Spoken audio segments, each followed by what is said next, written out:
আসসালামু আলাইকুম। আশা করি আপনারা সবাই ভালো আছেন।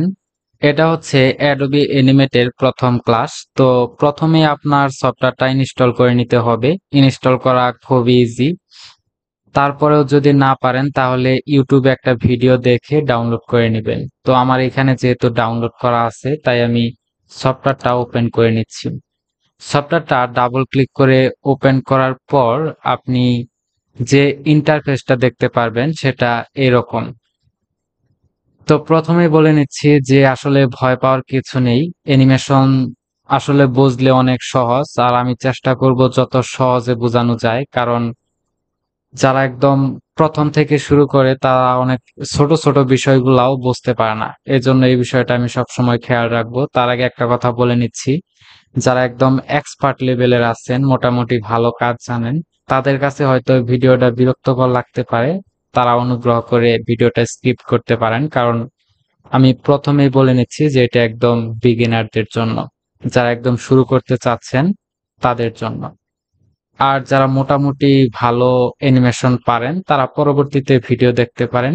আশা করি তখন উপকৃত হতে পারবেন। তো সফটওয়্যারটা ডাবল ক্লিক করে ওপেন করার পর এরকম দেখতে পারবেন। এখানে আছে হোম, অ্যানিমেট, ফাইল, এডিট, এখানে অনেকগুলো অপশন দেখতে পারবেন। এবং ডান পাশে এখানে আছে মিনিমাইজ, এখানে ক্লিক করলে আপনার সফটওয়্যারটা মিনিমাইজ হয়ে যাবে। আবার এখান থেকে ক্লিক করে আপনি ওপেন করতে পারবেন। তারপরে এখানে আছে কি ম্যাক্সিমাইজ, অর্থাৎ রেস্টোর। এখান থেকে আপনি সফটওয়্যারটা একটু ছোট করতে পারবেন আপনার পছন্দ মতো। এখান থেকে ড্রাগ করে আপনার যতটুকু প্রয়োজন ততটুকু করে নিতে পারবেন, বা অর্ধেক স্ক্রিন করতে পারবেন। আবার এখানে ক্লিক করলে এটা ফুল স্ক্রিন হয়ে যাবে। তারপরে ক্লোজের একটা ক্রস চিহ্ন দেওয়া আছে, এখানে ক্রস করলে আপনার সফটওয়্যারটা ক্লোজ হয়ে যাবে।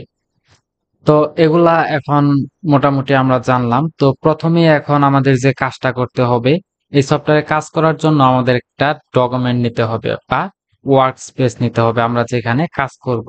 তার জন্য আমরা এখান থেকে এই ফাইলের উপরে একটা ক্লিক করব।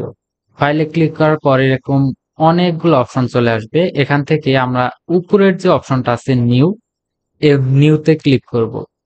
এটার কিবোর্ড শর্টকাট হচ্ছে কন্ট্রোল প্লাস এন। তো কন্ট্রোল প্লাস এন প্রেস করলেও আপনার নিউ এটাতে চলে আসবে। তো এখানে আমরা একটা ক্লিক করব। ক্লিক করার পর একটু লোড নিবে, তারপর এরকম একটা উইন্ডো চলে আসবে। এখানে দেখেন লেখা আছে নিউ ডকুমেন্ট, অর্থাৎ এখান থেকে আমরা নতুন একটা ডকুমেন্ট নিব কাজ করার জন্য। এই নিউ ডকুমেন্টের নিচে অনেকগুলো অপশন দেখতে পারবেন, যেমন character animation, social, games, education, ads. এগুলোর নিচে আবার দেখেন অনেকগুলো অপশন আছে। যেমন এখান থেকে আমি যদি সোশিয়ালটাতে ক্লিক করি, তারপরে স্মল, লার্জ, ল্যান্ডস্কেপ, অনেকগুলো অপশন দেওয়া আছে। তারপর এডুকেশনে যদি অ্যাডস বানাতে চান তাহলে এখানে রেশিও গুলা দেওয়া আছে। ওয়েব, অর্থাৎ ওয়েবসাইট কিংবা ফেসবুকের কভার, বিভিন্ন অ্যানিমেশনের জন্য এখানে টেমপ্লেট গুলা দেওয়া আছে। দেখেন মোবাইলের জন্য দেওয়া আছে। তো এইগুলা আমাদের এখন প্রয়োজন হবে না। তারপরে এখানে অ্যাডভান্স দেওয়া আছে। তো এগুলা যেহেতু আমাদের প্রয়োজন হবে না, তাই এগুলা নিয়ে কথা না বলাই ভালো। তো আপনি যেটা করবেন, আপনি এখান থেকে ক্যারেক্টার অ্যানিমেশন এইখানে একটা ক্লিক করবেন। এখানে ক্লিক করার পর আপনার নিচে চারটা প্রিসেট দেখতে পারবেন। একটা হচ্ছে এইচডি, একটা ফুল এইচডি 4K, আর নিচে একটা আছে স্ট্যান্ডার্ড। তো এইচডির মধ্যে আপনার ক্লিক করার পর আপনি সাইটে এই এইচডির উইডথ কত হয়, হাইট কত হয়, এটা আপনি দেখতে পারবেন। তো ফুল এইচডি তে ক্লিক করলে এটার উইডথ কত, হাইট কত, এটাও আপনি দেখতে পারবেন। অর্থাৎ যেটাতে আপনি ক্লিক করবেন তার ডান সাইডে এর ডিটেলস আপনি এখান থেকে দেখতে পারবেন। তো এখানে একটা কথা বলে নিচ্ছি, আপনার কম্পিউটারের কনফিগারেশন যদি ভালো হয় আপনার, তাহলে আপনি 4K তে ভিডিও এডিট করতে পারবেন, সরি অ্যানিমেশন করতে পারবেন। যদি মোটামুটি হয় তাহলে ফুল এইচডি, আর যদি একটু লো লেভেলের পিসি হয় বা ল্যাপটপ হয় তাহলে আপনি এইচডি দিয়ে কাজ করবেন, তাহলে একটু বেটার রেজাল্ট পাবেন বা স্মুথ ভাবে কাজ করতে পারবেন। তো আমি এইচডি তেই ক্লিক করে রাখছি। তারপর নিচে আসলে দেখতে পারবেন এখানে ফ্রেম রেট দেওয়া আছে। এই ফ্রেম রেটটা কি? এটা হচ্ছে আসলে আমরা যখন কোনো ভিডিও দেখি বা অ্যানিমেশন দেখি, এটা আসলে কোনো ভিডিও না। অনেকগুলা ছবি একসাথে সাজানোর পর, পাশাপাশি সাজানোর পর যখন সেটা প্লে করা হয়, তখন আমরা সেটা ভিডিও আকারে দেখি।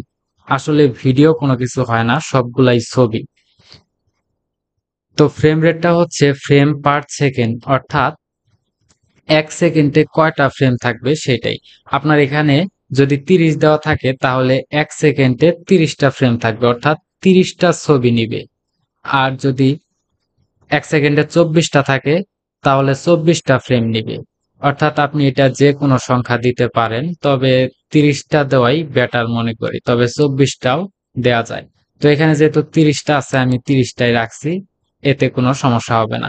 তার নিচে আছে দেখেন প্ল্যাটফর্ম টাইপ, এখানে ক্লিক করলে আপনি দুটো অপশন দেখতে পারবেন, অ্যাকশন স্ক্রিপ্ট 3.0, আপনার এটাই থাকবে, এখানে চেঞ্জ করার কোনো প্রয়োজন নেই।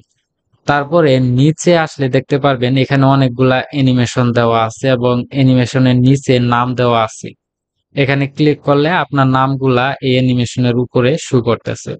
তো এই সফটওয়্যার দিয়া এই অ্যানিমেশন গুলা বানাইছে। এখান থেকে চাইলে আপনি কাজ করতে পারবেন, এটা পরবর্তীতে আমরা দেখার চেষ্টা করব ইনশাল্লাহ। এখানে 14টা অ্যানিমেশন দেওয়া আছে, সবগুলাই এই সফটওয়্যার দিয়ে বানাইছি। তো আপনি অনেক সুন্দর সুন্দর অ্যানিমেশন বানাতে পারবেন এই 2D অ্যানিমেশনের অ্যানিমেট সফটওয়্যারটা দিয়ে। তো এগুলা সবকিছু আশা করি এখানে আর বোঝার কিছু নাই, মোটামুটি সবকিছু বুঝে গেছেন। তারপর এখান থেকে আমি ক্রিয়েটে ক্লিক করব। ক্রিয়েটে ক্লিক করার পর এরকম একটা ইন্টারফেস আপনার সামনে চলে আসবে। তো এটাই হচ্ছে সফটওয়্যারের ইন্টারফেস, এখানেই আমরা কাজ করব। তো এটা দেখে হয়তো আপনার কাছে অনেক কঠিন মনে হতে পারে যে এত হিবিজিবি অবস্থা, এখানে কিভাবে কাজ করব। তো চিন্তার কোনো কারণ নেই, আমি যেহেতু আছি একদম খুঁটিনাটি বিষয়গুলো সহ আপনাদেরকে দেখানোর চেষ্টা করব। এজন্য আমি আগেই বলছি যে এই ভিডিওটা একদম বিগিনারদের জন্য, যারা একদম কিছুই জানে না, অ্যানিমেশনের কাজ করতে চাচ্ছে তাদের জন্য। তো আজকের ভিডিওটা আমরা এখানেই শেষ করতে যাচ্ছি। আর ভিডিও শেষে একটা রিকোয়েস্ট, যদি ভিডিও থেকে কোনো কিছু শিখতে পারেন তাহলে অবশ্যই একটা লাইক দিয়ে দিবেন। আরেকটা কথা বলে নিচ্ছি, আজকে যেভাবে একদম খুঁটিনাটি বিষয় থেকে শুরু করে দেখানোর চেষ্টা করলাম, প্রত্যেকটা ভিডিওতে আমরা এইভাবে দেখানোর চেষ্টা করবো ইনশাল্লাহ। তো আজকে এখনই বিদায় নিচ্ছি, সবাই ভালো থাকবেন, আসসালামু আলাইকুম।